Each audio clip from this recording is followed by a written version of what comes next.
నిన్న రాత్రి మాజీ ఎమ్మెల్యే పైలట్ రోహిత్ రెడ్డి మొయినాబాద్లోని అతడి ఫామ్ హౌస్లో ఒక పార్టీ ఏర్పాటు చేశారని, ఆ పార్టీలో చాలామంది భారీ స్థాయిలో ప్రముఖులు, ఎంపీలు, మాజీ శాసనసభ్యులు, పలువురు ప్రముఖులు పాల్గొన్నారు. అలాగే ఆ పార్టీలో భారీగా డ్రగ్స్, కొకైను, మాదక ద్రవ్యాలు వాడకం జరుగుతూ ఉందని పక్కా సమాచారంతో స్థానిక పోలీసులు మరి ఈగల్ టీం ఇద్దరు సంయుక్తంగా ఏకకాలంలో మెరుపు దాడులు చేశారు. మెరుపు దాడులు చేసిన నేపథ్యంలో అక్కడ ఏలూరు ఎంపీ పుట్టా మహేష్ కుమారు అలాగే తదితరులు ఆ పార్టీలో ఉన్నట్టు సంబంధిత పోలీసులు అయితే అధికారులు అయితే గుర్తించిన నేపథ్యంలో మఫ్టీలో ఉన్న పోలీసులపై అక్కడ రివాల్వర్తో గాల్లోకి కాల్పులు జరిపినట్టు కూడా సంబంధిత అధికారులు అయితే గుర్తించారు.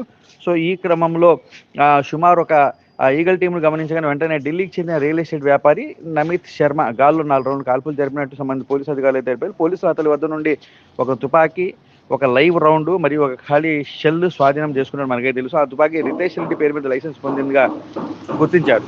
సో ఫామ్ హౌస్లో సుమారు మొత్తం 11 మంది ఉన్నారు. అందులో ఆ 11 మందిలో కూడా ఒక మహిళ కూడా ఉన్నట్టు సంబంధిత పోలీసు అధికారులు అయితే అక్కడ ఉన్న వాళ్ళు మాజీ MLA pilot Rohit Reddy, Eluru MP పుట్ట మహేష్ కుమార్, అలాగే వ్యాపారవేత్త మరి రియల్ ఎస్టేట్ రంగానికి చెందిన పలువురు అయితే ఉన్నట్టు మనకే తెలుసు. ఇందులో ప్రధానంగా 11 మందికి ఆ సంబంధిత అధికారులు అయితే డ్రగ్స్ తీసుకున్నారా లేదా అన్న కోణంలో టెస్టులు అయితే చేయించడం జరిగింది. చేయించిన నేపథ్యంలో సుమారు ఒక 5గురికి డ్రగ్స్ పాజిటివ్గా వచ్చినట్టు కూడా ప్రాథమికంగా సమాచారం ఏదైతే అనేది వారి రక్త నమూనాలు మరింత నిర్ధారణ కోసం సంబంధిత ఆసుపత్రికి తరలించే నేపథ్యం అయితే ఇందులో పాజిటివ్ వచ్చిన వాళ్ళు పైలట్ రోహిత్ రెడ్డి, నమిత్ మిశ్రా, రితేష్ రెడ్డి, కౌశిక్ రవి, అర్జున్ రెడ్డి తదితరులకు డ్రగ్స్ పాజిటివ్ వచ్చినట్టు మనకైతే తెలుస్తూ ఉంది. అలాగే రాత్రి చేసిన ఏలూరు ఎంపీ పుట్టా మహేష్ కుమార్కి ఏదైతే డ్రగ్స్ టెస్ట్ ఏదైతే చేశారో ఆ డ్రగ్స్ టెస్ట్లో అతడికి నెగిటివ్ వచ్చినట్టు మనకు అందుతున్న సమాచారం మేర నెగిటివ్ వచ్చినట్టు మనకైతే తెలుస్తుంది. సో ఓవరాల్గా మనం చూసుకుంటే మొయినాబాద్ ఫామ్ హౌస్లో మాజీ ఎమ్మెల్యే పైలట్ రోహిత్ రెడ్డి నేతృత్వంలో ఏదైతే పార్టీ జరిగిందో ఈ పార్టీలో